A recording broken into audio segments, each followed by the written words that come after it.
कांग्रेस राष्ट्रीय महासचिव प्रियंका गांधी क्या कुछ कह रही हैं, आपको सुनवाते हैं। भी डॉक्टर्स हैं, नर्सेज हैं जो दिन रात काम कर रहे हैं, उनकी भी परिस्थितियां बहुत ही मुश्किल हैं। उनके परिवार भी उनके बारे में बहुत ही वरिड होंगे। और मैं सबसे पहले तो उनको धन्यवाद देना चाहती हूँ और उन सबको धन्यवाद देना चाहती हूँ जो आज फ्रंट लाइंस पे इस देश के लिए लड़ रहे हैं। और मैं देशवासियों को कहना चाहती हूँ कि हम सब आपके साथ हैं, इस लड़ाई में हम इकट्ठे हैं, साथ हैं, और हम पूरी तरह से जो भी कर सकते हैं आपकी मदद करने के लिए मौजूद हैं। हौसला रखिए, सबके सामने एक बहुत बड़ा संकट है। इस समय जितना पॉजिटिव रह सकते हैं, जितना हम एक दूसरे को मदद कर सकते हैं, अपने परिवार के सदस्यों को जितना हम हौसला दे सकते हैं, उतना ही अच्छा रहेगा सबके लिए, और ऐसे ही हम इस महामारी का सामना कर सकेंगे। मैम, ये पहली वेव जो है वो पहली वेव जो निकल के गई और अब दूसरी वेव जो आई है ये और ज्यादा घातक है। मौत का आंकड़ा बढ़ रहा है, लगातार 2.5 लाख 3 लाख तक जो है केसेस पहुंच रहे हैं और डबल अटैक कर रहा है। ये वायरस तो तैयार होके आया है। क्या लगता है आपको कि सरकार की तैयारी नहीं रही या जो हम डिफेंस अपना नहीं जो रख पाए और स्थिति आज इस तरीके की है कि लोगों को बिना ऑक्सीजन के सड़क पर बैठना पड़ रहा है, एम्बुलेंस के अंदर लोगों की मौत हो रही है, दहलीज तक पहुंच के अस्पताल की वो लोगों को इलाज नहीं मिल पा। देखिए, आज देश भर से रिपोर्ट्स क्या आ रही हैं? हॉस्पिटल के बेड्स की कमी है, ऑक्सीजन की कमी है, रेमडेसिविर की कमी है, वेंटिलेटर्स की कमी है। सब जगह से यही रिपोर्ट्स आ रही हैं। अब अगर हमने ठीक तरह से प्रेपरेशन किया होता, अगर हमने तैयारी की होती, तो फर्स्ट वेव और सेकंड वेव के बीच में हमारे पास कई महीने थे कि हम इसके लिए हम तैयारी कर सकते थे। कैसे? हमारा देश जो है ऑक्सीजन का सबसे बड़ा मैन्युफैक्चरर है। India's production capacity for oxygen is one of the largest in the world. फिर ऑक्सीजन की कमी क्यों हो रही है? क्योंकि उसको ट्रांसपोर्ट करने की सुविधा नहीं बनाई गई है। आपके पास 8-9 महीने थे, आपको मालूम था, आपके अपने सीरो सर्वेस कह रहे थे कि एक सेकंड वेव आने वाली है, आपने उसको इग्नोर किया। आपके पास समय था, आप ये सुविधा बनवा सकते थे, वॉर फुटिंग पर करा सकते थे। आज स्थिति ये है कि हिंदुस्तान में मात्र 2000 ऐसी ट्रकें हैं जो ऑक्सीजन को ट्रांसपोर्ट कर सकती हैं। तो आप समझ सकते हैं कि कितनी बड़ी त्रासदी ये है कि देश में ऑक्सीजन उपलब्ध है, लेकिन जहां पहुंचना चाहिए वहां पहुंच नहीं पा रहा है। आप रेमडेसिविर को देखिए, रेमडेसिविर आज एक जना मांग रहा है, ढूंढ रहा है कि कहां से मिलेगी, कैसे मिलेगी। 1.1 million remdesivir injections were exported.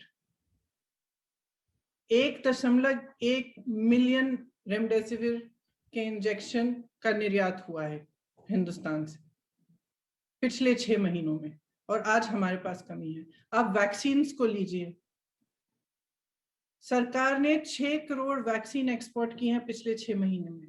ज्यादा पिछले 6 महीने में नहीं, जनवरी से लेके मार्च तक 6 करोड़ एक्सपोर्ट हुई हैं हमारे हिंदुस्तान से वैक्सीन। और उसी समय में 3 से 4 करोड़ हिंदुस्तानियों को वैक्सीन दी आपने। तो आपने हिंदुस्तानियों को पहले क्यों नहीं रखा? आपने उनको प्राथमिकता क्यों नहीं दी? अपने पीआर में आप पड़े रहे। और हमें हर रोज टीवी पे दिख रहा था कि मॉरिशस जा रही है, नेपाल जा रही है वैक्सीन। आपने 6 करोड़ वैक्सीन एक्सपोर्ट की और हिंदुस्तानी लोगों को आपने 3 से 4 करोड़ तक उसी समय में आपने सिर्फ उतना वैक्सीन दिया। आज वैक्सीन की कमी है। तो वैक्सीन की कमी किस लिए हो रही है? Bad planning. रेमडेसिविर की कमी किस लिए है? बैड प्लानिंग या नो प्लानिंग। ऑक्सीजन की कमी किस लिए? कोई स्ट्रेटेजी नहीं। बेड्स, आपको मालूम था कि ये दोबारा वेव आएगा, तो आप टेम्पररी बेड्स क्यों नहीं बनवाए? आपने अस्पतालों में सुविधा क्यों नहीं बढ़ाई? आपने फोकस क्यों नहीं किया इन चीजों पे? तो ये तो एकदम सरकार का ही फेलियर है। और किस चीज में व्यस्त हैं आज भी चुनाव प्रचार में व्यस्त हैं, स्टेज पे जाकर हंस रहे हैं। मैम यही देश बात में जहां से भी रिपोर्ट आ रही है, लोग रो रहे हैं,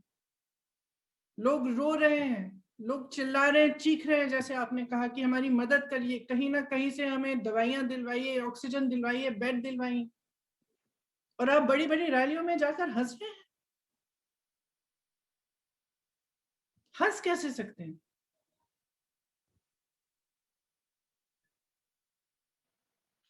मैम यही मेरा सवाल है कि चुनावी रैलियों को क्यों नहीं कोरोना छू रहा है, या उन राज्यों आप में कैसे कह सकते हैं कि नहीं छू रहा है? कोई जाके चुनावी रैलियों में टेस्ट करा रहा है? कोई चेक कर रहा है कि इतनी बड़ी भीड़ इकट्ठी हो रही है, 40,000 लोग, 30,000 लोग इकट्ठे हो रहे हैं,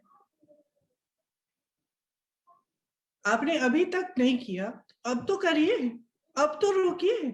जब ये संक्रमण इतना बढ़ गया है, आप यूपी के आंकड़े देखिए, 4 तारीख या 5 तारीख से 16 तारीख तक 7 गुना संक्रमण बढ़े हैं। तो इसी तरह से पूरे देश में बढ़ रहे हैं, और जब इतना बढ़ रहा है तब तो रुक जाइए ना। उत्तर प्रदेश के अंदर लगातार आंकड़े बढ़ रहे हैं, जबकि टेस्ट की संख्या नहीं बढ़ी है। और सबसे ज्यादा जो अभी हम असेसमेंट लगती है, वो ये लगती है कि पहली वेव में ये संक्रमण, ये वायरस सिटीज में था, आज ये देहात तक पहुंच गया है। शायद ही कोई ऐसा जिला बचा है उत्तर प्रदेश का जहां से नंबर्स ना बढ़ रहे हों, और टेस्टिंग ना होने की बात, एडमिशन ना होने की बात और ऑक्सीजन ना होने की बात सामने आ रही हो। तैयारियों को कैसे देखती हैं आप उत्तर प्रदेश सरकार की, और उनके दावों को कैसे देखती हैं? तो वो कह रहे हैं कि हम लोग टेस्टिंग बढ़ा रहे हैं, पूरी तरीके से सरकार मुस्तैद है। देखिए, उनके दावों के बारे में तो कम ही बोला जाए, क्योंकि उन्हीं का जो सीरो सर्वे है उसके मुताबिक, जो अक्टूबर नवंबर के समय का सीरो सर्वे है, उसके मुताबिक 5 करोड़ लोगों को तकरीबन, उन्होंने कहा था 5 करोड़ लोग कांटेक्ट आए हैं, इस वायरस के कांटेक्ट में आए हैं उस समय। और उन्होंने रिकमेंडेशन दिया था कि टेस्टिंग आप एकदम रैंप अप कर लीजिए, ज्यादा से ज्यादा बढ़ा दीजिए। यूपी सरकार ने क्या किया? यूपी सरकार ने 70% एंटीजन टेस्टिंग शुरू की। मतलब है कि जो एक्चुअल टेस्ट है, जो आरटीपीसीआर का टेस्ट है, वो सिर्फ 30% हो रहा है आज यूपी में। उस समय उन्होंने क्यों नहीं बढ़ाया? उसको बढ़ाने के बजाय एंटीजन टेस्ट क्यों शुरू किया? अपने आंकड़ों को कम करने के लिए। आज भी प्राइवेट लैब्स में तरह तरह के रिपोर्ट आ रहे हैं हर जगह से कि प्राइवेट लैब्स को कहा गया है कि आप टेस्टिंग बंद करिए। किस लिए? किस लिए? टेस्टिंग से ही तो जान बचेगी। तो क्या जनता की जान महत्वपूर्ण है, लोगों की जान महत्वपूर्ण है, कि फिर आपके आंकड़े महत्वपूर्ण है, कि आपकी सरकार की इमेज महत्वपूर्ण है? तो देखिए, ये समय है, यूपी में कोई अलग स्थिति नहीं है पूरे देश से, सिर्फ ये है कि और भी भयानक स्थिति है। बट जो प्लानिंग, स्ट्रैटेजी की जो स्थिति है, वही है जो केंद्र सरकार की है। मतलब कि की ही नहीं गई है। ना बेड्स उपलब्ध कराए इन्होंने, महीने पड़े थे। स्टेडियम्स हैं आपके पास, इतनी सुविधाएं हैं, वो सुविधाएं आपने बेड्स को इंक्रीज करने के लिए क्यों नहीं डाली? आपने ऑक्सीजन का सप्लाई इंक्रीज करने के लिए क्यों नहीं किया?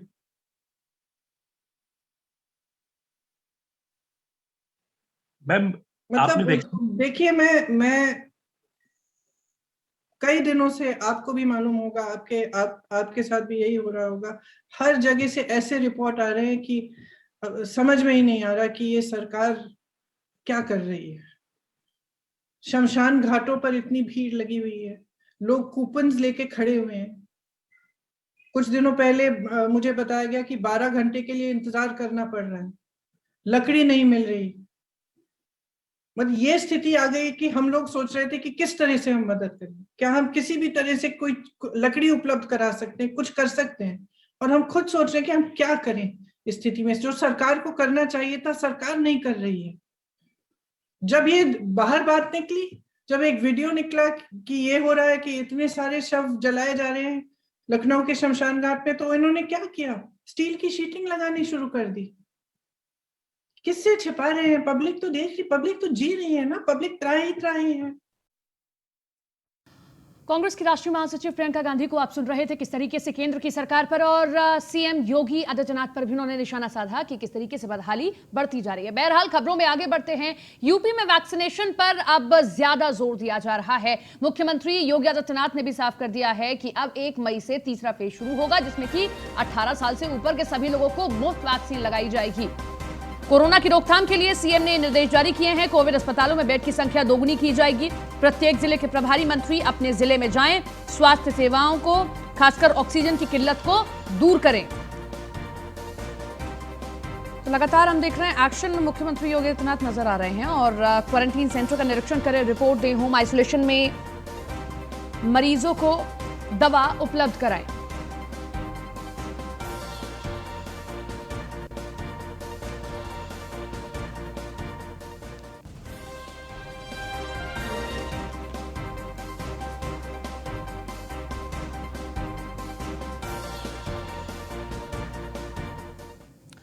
लखनऊ से खबर आपको बताते हैं, जहां पर निजी कोविड अस्पताल में मरीजों के लिए रिजर्व किए गए हैं। मेदांता, अपोलो, सहारा हॉस्पिटल में कोरोना का इलाज होगा। सुपर स्पेशलिटी अस्पताल भी कोरोना मरीजों के लिए रिजर्व हैं।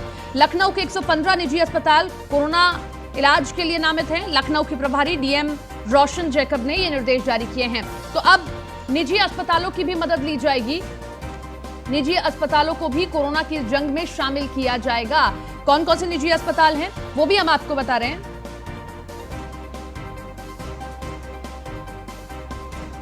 नीलेश चौहान हमारे साथ, हमारे सहयोगी लखनऊ से लाइव जुड़ रहे हैं। नीलेश, अब निजी अस्पतालों की भी इसमें भागीदारी देखी जाएगी, किस तरीके से पूरे प्रबंध किए जाएंगे? क्योंकि देखा यह भी गया था कि निजी अस्पताल मनमानी फीस भी वसूलते हैं, खूब मनमानी देखने को मिलती है, धांधली देखने को मिलती है। उस पर रोक लगाने के लिए क्या तरीके अपनाए जाएंगे? बिल्कुल आपको बता दूं कि राजधानी लखनऊ में जिस तरीके से कोरोना का संक्रमण लगातार बढ़ रहा है, उसको देखते हुए लखनऊ की जो प्रभारी डीएम है रोशन जैकब है, उनकी तरफ से एक निर्देश जारी किया गया, जिसमें साफ तौर पे ये कहा गया है कि लखनऊ के जो 3 बड़े अस्पताल हैं, अपोलो, सहारा और मेदांता, इन तीनों अस्पतालों को कोरोना के मरीजों के लिए आरक्षित कर दिया गया है। साफ तौर पर यह दिशा निर्देश दिया गया है कि ये तीनों अस्पताल अब जो है कोरोना के जो मरीज हैं उनको भर्ती करके उनका इलाज करेंगे। उसके अलावा इन अस्पतालों में धन उगाही ना हो, उसको लेकर एक कमेटी भी बनाई गई है। वो कमेटी निगरानी रखेगी कि किसी भी मरीज से धन उगाही जैसी कोई घटना सामने ना आ पाए। हाल फिलहाल के दिनों की अगर हम बात करें तो राजधानी लखनऊ में जिस तरीके से कोरोना ने अपना कहर बरपाया है, अस्पतालों में बेड की कमी हो गई थी, उसी को देखते हुए ये बड़ा और प्रभावी निर्देश दिया गया है ताकि जो लोग हैं, जो सक्षम लोग हैं, इन अस्पतालों में अपना इलाज करा सकते हैं, वो वहाँ पर भर्ती होकर इलाज करा पाएंगे। उसके अलावा जो लखनऊ की प्रभारी डीएम रोशन जैकब है, उनके तरफ से एक और बड़ा निर्देश जारी किया गया है कि जो गर्भवती महिलाएं हैं उनको भी काफ़ी समस्या का सामना करना पड़ रहा था। बिना कोविड की जांच के उनको किसी अस्पताल में भर्ती नहीं किया जा रहा था, ना ही उनको इलाज दिया जा रहा था। अब ये दिशा निर्देश डीएम की तरफ से जारी किया गया है कि अब कोई भी अस्पताल अगर ऐसी हीला हवाली करता है कि कोई अगर गर्भवती महिला वहां इलाज के लिए जाती है या भर्ती होने के लिए जाती है और भर्ती नहीं करता, ऐसी स्थिति में उनके ऊपर सख्त कार्रवाई की जाएगी।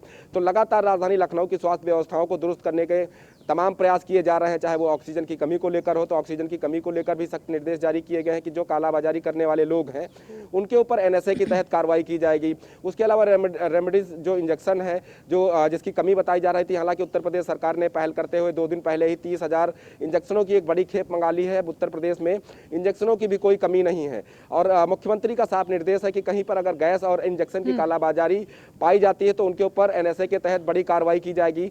ऑक्सीजन की कमी को देखते हुए एक बड़ा प्लांट जो एसजीपीजीआई में बनाकर शुरू कर दिया गया है, वहां ये पूरा विषय है और बेहद महत्वपूर्ण ये डिसीजन, क्योंकि लगातार हम देख रहे हैं कि सरकारी अस्पतालों पर दबाव बनता जा रहा था। ऐसे में निजी अस्पतालों को अब शामिल किया गया है, तो देखना यह है कि लखनऊ में क्या स्थिति अब सुधर पाएगी या नहीं। शुक्रिया आपका तमाम जानकारी के लिए। दिल्ली से अच्छी खबर सामने आई है। जीटीए अस्पताल में ऑक्सीजन टैंकर पहुंचा है। 14 टन ऑक्सीजन का ये टैंकर देर रात जीटीबी अस्पताल पहुंच चुका है। ऑक्सीजन की किल्लत पर सत्येंद्र जैन ने, जो कि दिल्ली के स्वास्थ्य मंत्री हैं, उन्होंने केंद्र सरकार को पत्र लिखा था जिसमें कि अनुरोध किया गया था कि दिल्ली में ऑक्सीजन की किल्लत हो रही है, इसी के चलते ये जो है टैंकर यहां उपलब्ध कराया गया है। डिप्टी सीएम ने भी तुरंत ऑक्सीजन की जरूरत बताई थी।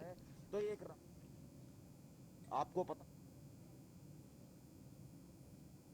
को जितनी ऑक्सीजन सेंट्रल ने दे रखी थी, सेंट्रल गवर्नमेंट कोटा फिक्स करती है हर एक राज्य का, तो पहले जितनी ऑक्सीजन दिल्ली को दे रखी थी सेंट्रल गवर्नमेंट ने, उससे अब दिल्ली का काम नहीं चल रहा। हमने पिछले एक हफ्ते से बार बार सेंट्रल गवर्नमेंट से रिक्वेस्ट किया है कि दिल्ली का कोटा बढ़ा दीजिए, मरीज़ बहुत तेज़ी से बढ़ रहे हैं।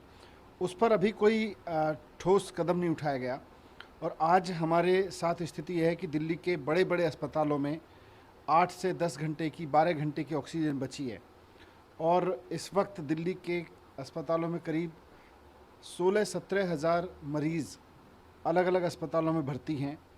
और अगर अगले 10 घंटे में, 12 घंटे में या 8 घंटे में उन अस्पतालों को ऑक्सीजन नहीं मिली तो वो हॉस्पिटल्स मरीज़ों का इलाज कैसे करेंगे, क्योंकि कोरोना में ऑक्सीजन लगाना सबसे बड़ा ट्रीटमेंट साबित हुआ है। वैसे में उन मरीज़ों की जान पे बनाएगी। इसलिए मेरी रिक्वेस्ट है कि रात बहुत लंबी है और इसमें सब कुछ किया जा सकता है। अगर केंद्र सरकार चाहे तो तुरंत ऑक्सीजन का कोटा दिल्ली का बढ़ाए और ऑक्सीजन लगातार सप्लाई हो। मैं कुछ अस्पतालों के नाम आपके सामने बता देता हूं। जैसे दिल्ली के जो सरकारी अस्पताल हैं उसमें DDU अस्पताल है, उसमें 12 घंटे की ऑक्सीजन है। बुराड़ी अस्पताल है, वहाँ पे 8 घंटे की ऑक्सीजन है। अंबेडकर अस्पताल में अभी 24 घंटे की ऑक्सीजन है। दीपचंद बंधु में 8 घंटे की ऑक्सीजन है। बाबा साहब अंबेडकर हॉस्पिटल है, ये भी गवर्नमेंट का है, इसमें 8 घंटे की ऑक्सीजन है, 10 घंटे की। प्राइवेट हॉस्पिटल्स की मैं बात करूँ तो BL कपूर में 8 से 10 घंटे की है अभी ऑक्सीजन।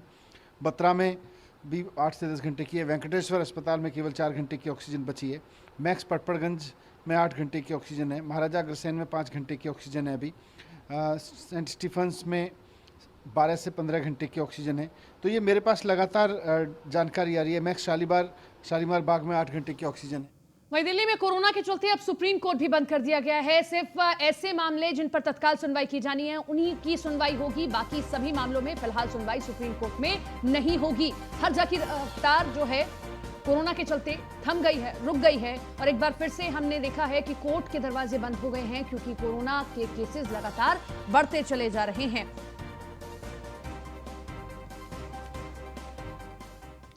कुशीनगर से खबर आपको बताते हैं। रामनवमी की पूजा के दौरान आग लगी है। 6 गैस सिलेंडर में बारी बारी से ब्लास्ट हुआ है। 14 घर जलकर राख हो गए हैं। लोग आग बुझाने में लगे हुए हैं। घर के लोगों ने भागकर अपनी जान बचाई है। 4 लोग झुलसे हैं। घर में रखे लाखों का सामान जलकर खाक हो गया है। कसाया थाना क्षेत्र के परासखाड़ का ये पूरा मामला है।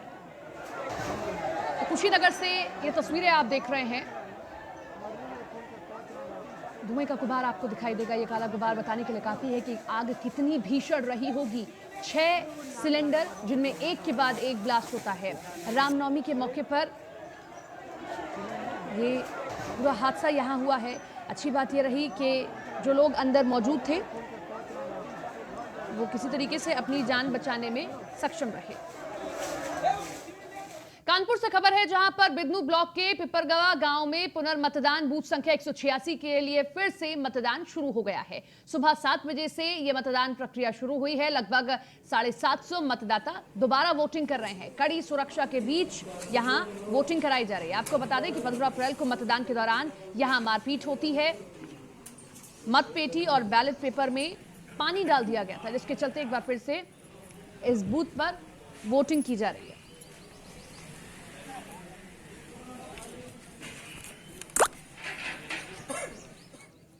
बुलेटिन में वक्त एक ब्रेक का। आप देखते रहिए न्यूज़ 1 इंडिया।